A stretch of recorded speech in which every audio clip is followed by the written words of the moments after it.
Hello दोस्तों, जोहार, नमस्कार, प्रणाम, सत श्री काल और अस्सलामो अलैकुम, आदाब। कैसे हैं आप सब? उम्मीद है आप लोग अच्छे होंगे।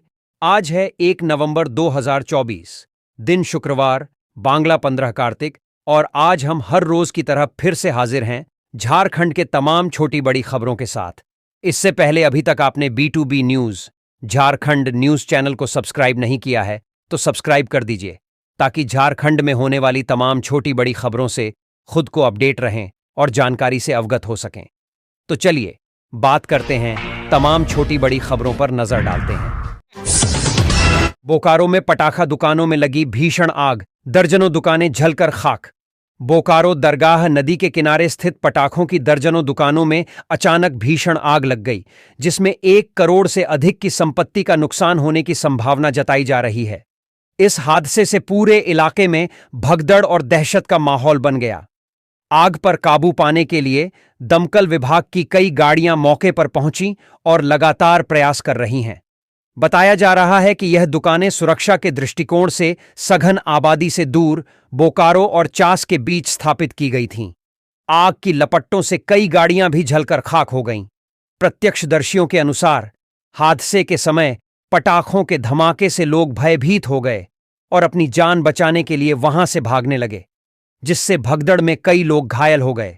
बोकारो स्टील प्लांट के निदेशक प्रभारी के आवास के समीप लगी इन दुकानों में अचानक आग लगने से दिवाली की खुशियां मातम में बदल गईं। आसमान में उठते धुएं के गुब्बार और आग के तेज गोले ने पूरे इलाके में कोहराम मचा दिया। टॉफी का लालच देकर 72 वर्षीय व्यक्ति ने नाबालिग के साथ किया दुष्कर्म।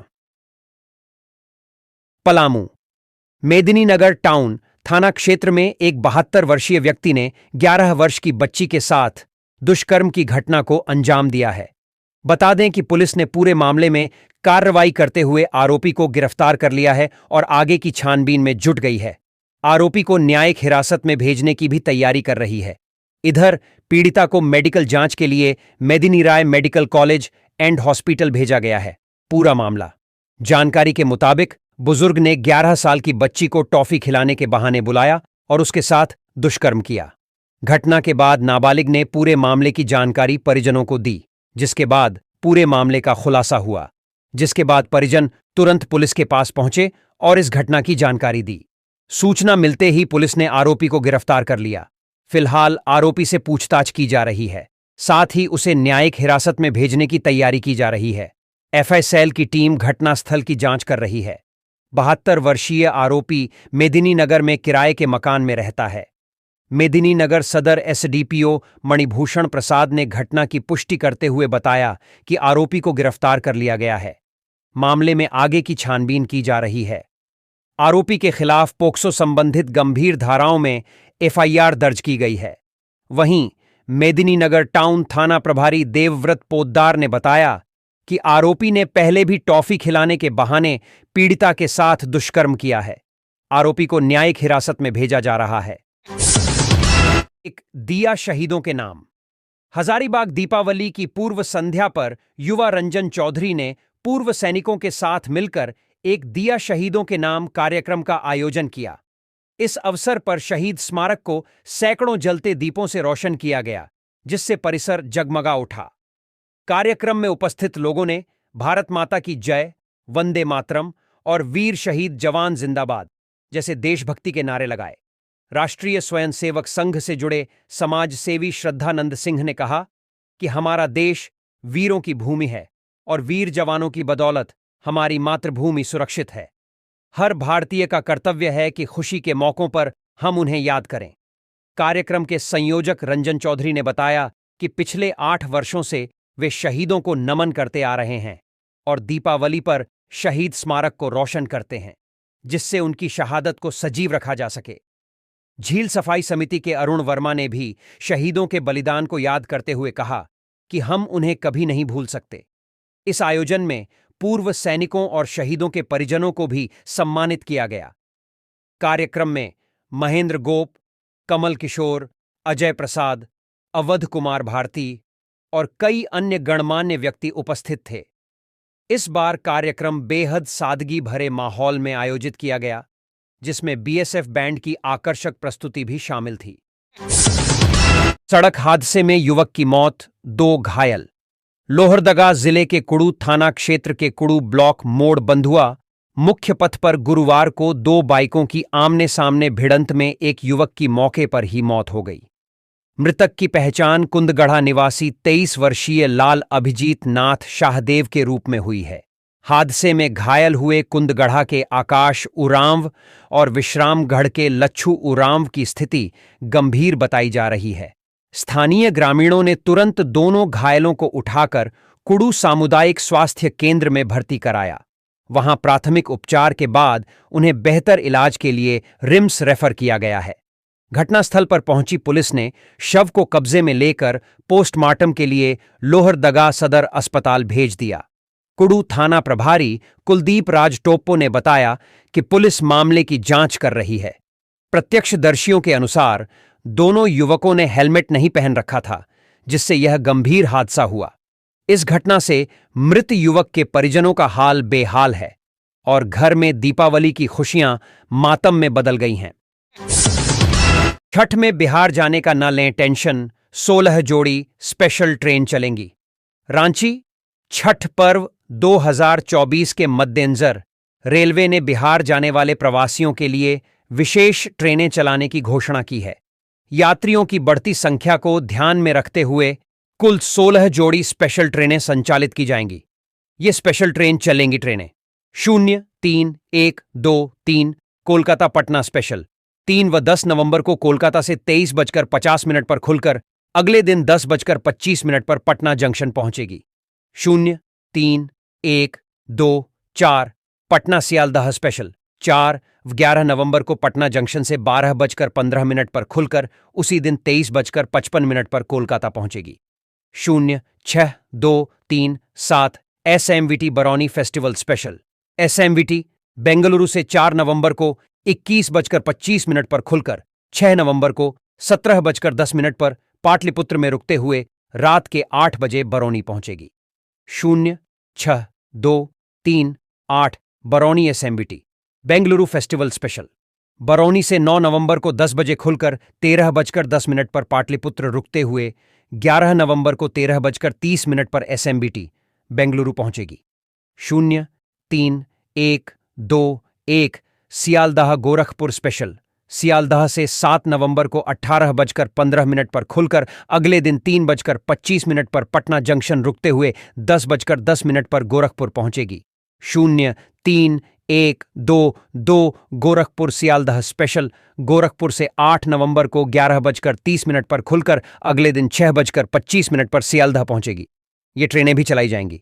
0, 8, 6, 2, 9 रांची गोरखपुर स्पेशल रांची से 6 व 13 नवंबर को खुलेगी। 0, 8, 6, 3, 0 गोरखपुर रांची स्पेशल गोरखपुर से 31 अक्टूबर 7 और 14 नवंबर खुलेगी।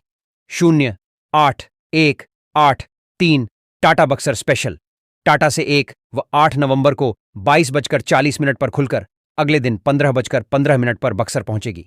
0, 8, 1, 8, 4 बक्सर टाटा स्पेशल बक्सर से 2 और 9 नवंबर को 16:45 पर खुलकर अगले दिन 7 बजे टाटा पहुंचेगी।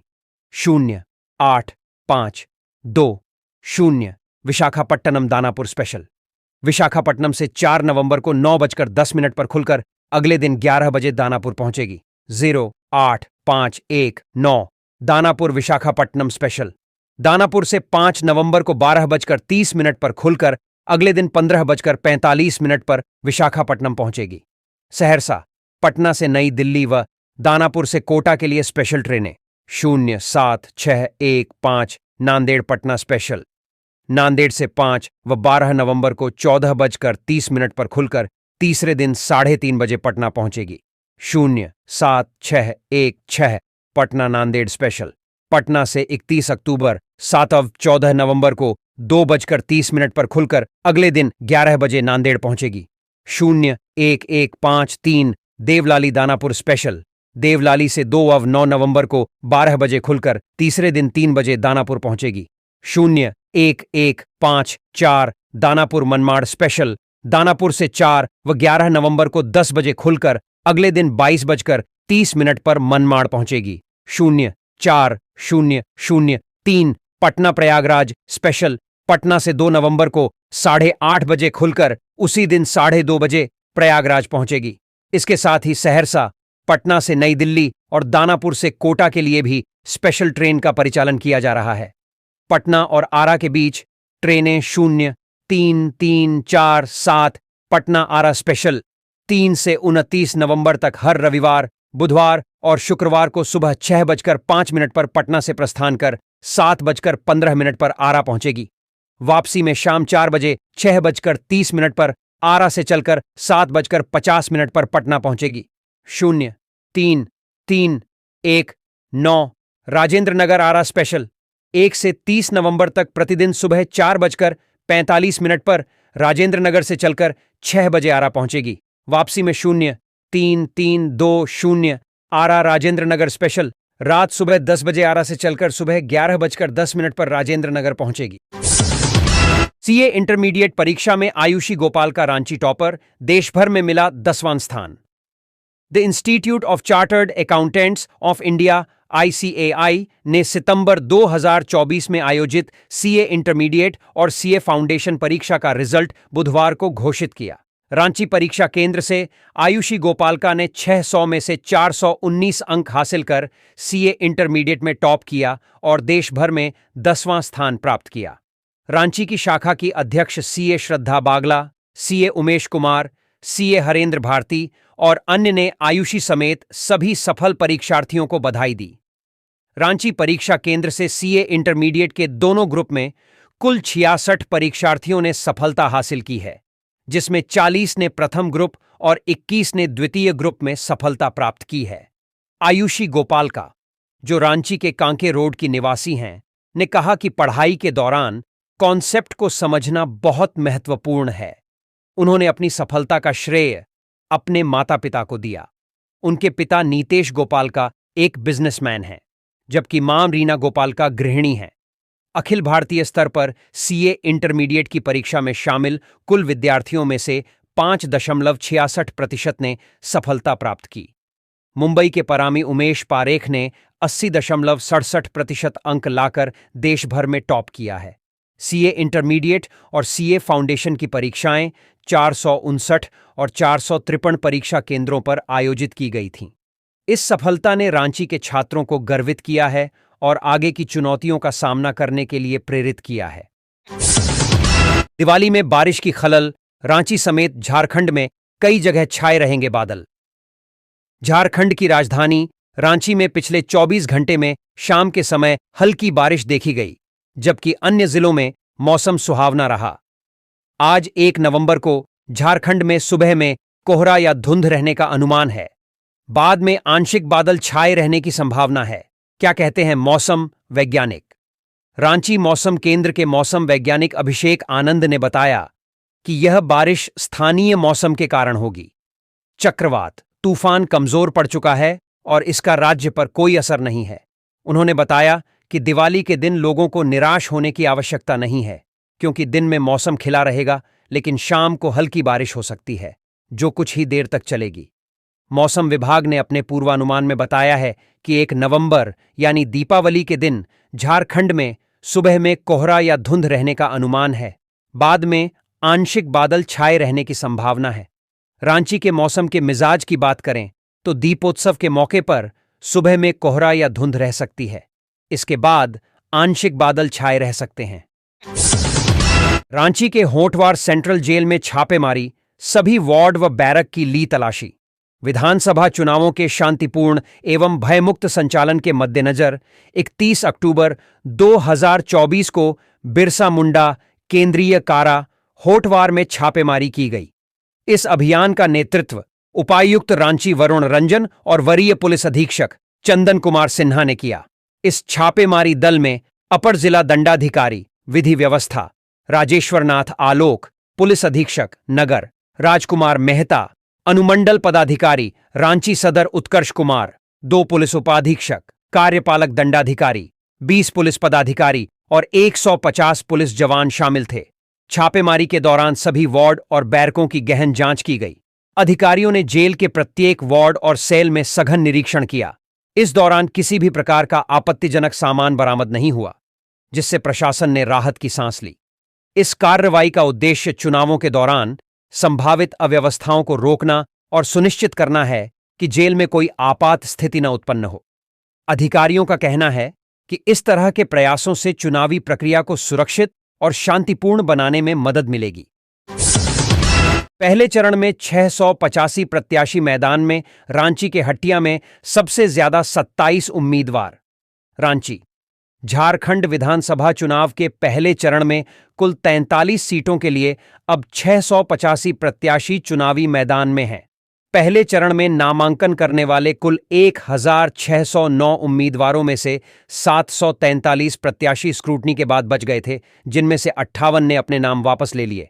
रांची जिले के विभिन्न विधानसभा क्षेत्रों में प्रत्याशियों की संख्या इस प्रकार है: हट्टिया 37, रांची 18, कांके 14, तम्हाड़ 18, मांडर 17। उपायुक्त वरुण रंजन ने बताया कि जिन विधानसभा क्षेत्रों में प्रत्याशियों की संख्या 15 से अधिक होगी, वहां डबल बैलेट यूनिट मतदान केंद्र स्थापित किए जाएंगे। सभी प्रत्याशियों को चुनाव चिन्ह आवंटित कर दिए गए हैं और निर्वाचन से संबंधित सभी जानकारी उन्हें प्रदान की जाएगी।